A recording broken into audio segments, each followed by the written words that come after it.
जय श्री कृष्ण। आप सभी को मकर संक्रांति 2026 और षटतिला एकादशी की ढेरों शुभकामनाएं।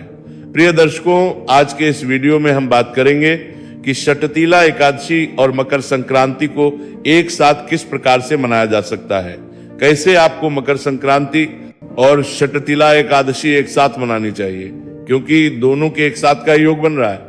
मकर संक्रांति 14 तारीख को है, क्योंकि सूर्य जो है मकर राशि में अर्क रहे हैं दोपहर को 3:07 पर, और नियम शास्त्र कहता है कि सूर्यास्त से पहले यदि सूर्य भगवान राशि परिवर्तन करते हैं तो संक्रांति उसी दिन मान्य होती है। और मकर संक्रांति का पुण्य काल 16 घंटे पहले लग जाता है, तो इसके अनुसार पुण्य काल भी सुबह सुबह लग जाएगा। और दूसरा, एकादशी सुबह से ही पूजन करेंगे, क्योंकि सूर्य के मुख से एकादशी है और ये उत्तम एकादशी है, तिल का बड़ा विधान है। तो ये दोनों त्योहारों को एक साथ कैसे मनाना चाहिए, सुबह से लेकर शाम क्या क्या करेंगे, एक दूसरे के साथ कैसे सामंजस्य बिठाना है, जिससे कि एकादशी का भी पूरा फल प्राप्त कर सके और मकर संक्रांति का भी पूर्ण फल प्राप्त कर सके। मकर संक्रांति पर खिचड़ी का दान किया जाता है, बड़ी महिमा है उसकी। तो क्या इस दिन खिचड़ी का दान किया जा सकता है क्या? और अगर नहीं किया जा सकता तो क्या करना चाहिए?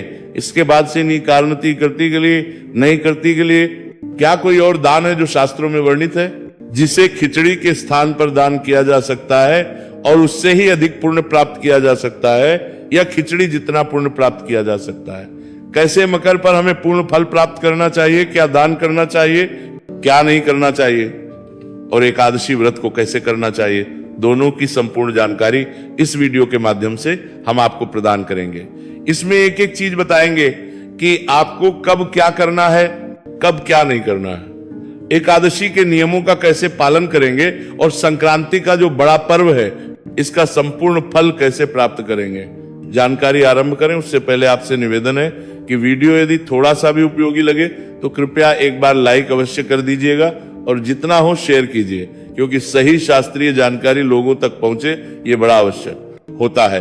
भगवान सूर्य की कृपा प्राप्त करने के लिए, मनोवांछित फल प्राप्त करने के लिए, एकादशी का पूर्ण फल प्राप्त करने के लिए और भगवान नारायण की प्रसन्नता के लिए कमेंट बॉक्स में अवश्य लिखिएगा जय श्री हरि या ओम नमो भगवते वासुदेवाय।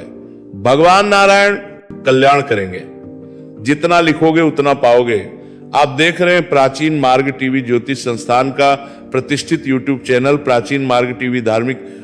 हम यहाँ पर सभी व्रत और त्योहारों की सही शास्त्रीय जानकारी प्रदान करते हैं, ज्योतिष शास्त्र और पंचांग के आधार पर बताते हैं कौन सी तिथि कब है, व्रत आदि कब करना है, क्या विधि है, क्या नियम है और क्या गलती नहीं करनी है। यदि आप सभी व्रत और त्योहारों की सही शास्त्रीय जानकारी पाते रहना चाहते हैं तो कृपया चैनल को सब्सक्राइब कीजिए और बेल आइकॉन को प्रेस कीजिए।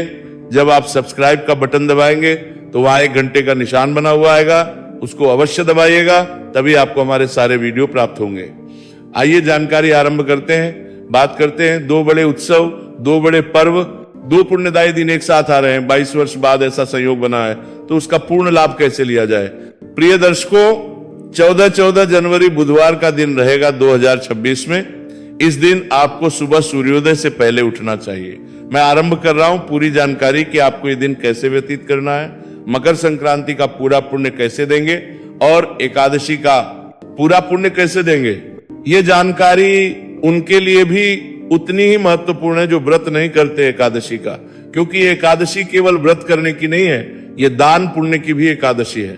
इस एकादशी पर व्रत का पुण्य तो है ही है, इसके अतिरिक्त बहुत से ऐसे कर्म हैं जिससे कि बिना व्रत किए भी एकादशी आपको बहुत अधिक पुण्य प्रदान करने वाली है। इसीलिए सभी लोग इसे ध्यान से देखें, जिनको व्रत करना है उनको भी, जो व्रत नहीं कर रहे हैं उनको भी, और जो केवल संक्रांति का पर्व लेना चाहते हैं उनको भी। प्रिय दर्शकों, 11 तारीख की सुबह आपको सूर्योदय से पहले उठना चाहिए, उठ के पवित्र स्नान करना है।